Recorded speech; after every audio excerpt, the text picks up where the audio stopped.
Welcome back. During the break, we grabbed some of your latest questions about the COVID-19 pandemic, and we are continuing our live conversation with Governor Chris Sununu right now. And Governor, we want to talk about those businesses that are doing a lot of the curbside business.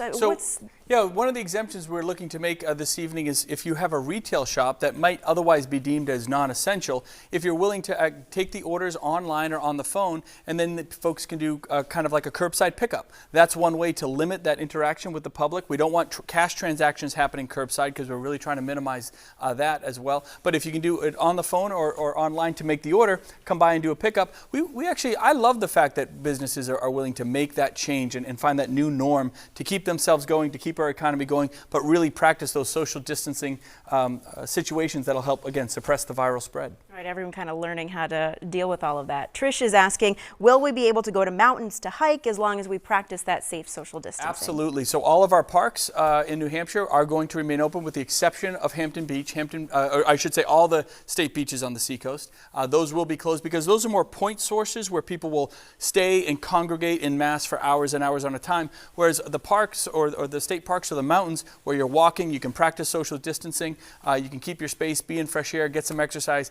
We very much encourage that. It's worked very successfully in Massachusetts, so we expect it'll work just as successfully here. Yeah, people got to get their fresh air. And Mary is asking, what is being done about the long turnaround time for results? What recourse do patients who are awaiting results have?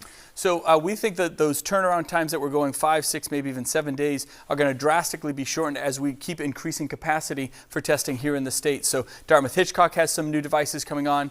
We have some new swabs and testing kit and devices at the Department of Public Health. And so again, we'll be able to turn a lot of these testing times around much quicker. Like I said, we're doing more testing than any other state right now, and that allows us to have that data and give folks the assurance of who's positive, who's negative, who we have to quarantine, and who we can kind of allow to get back out and live their lives as normally as we can under these new directives and this new situation we're all going to have to be in for the next couple months. Sure, and I think we touched on this a little bit already, Governor, but Catherine's asking, why are people allowed to rent summer homes here in New Hampshire? They're coming from New York, Connecticut, and Massachusetts. We cannot prevent. There is a national interstate commerce clause that says, interstate commerce clause that says we can't ban people from out of state doing business in New Hampshire. You can't do that. It's not going to happen. I understand the fear and the anxiety with that, especially given those places have much higher rates of positive COVID. But again, we just are asking them to either self-quarantine, understand the stay-at-home order is very important, keep that social distancing, practice all the things that New Hampshire has been doing very, very well. We want them to carry a lot of those practices here when they're visiting our state. And Samantha asking in part, why can't we evaluate on a week-to-week basis?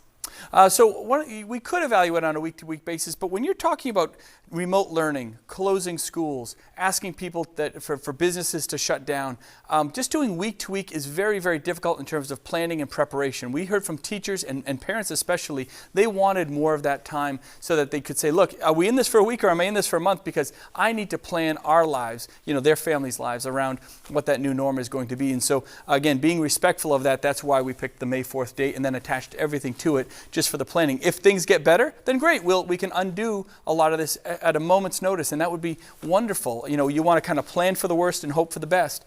But again, right now we think May 4th is a reasonable expectation for folks. And Elena asking, what is the state going to do about special education? It's an important topic. Our kiddos are going without services. They're not going without those services. The vast majority of special ed services are being provided.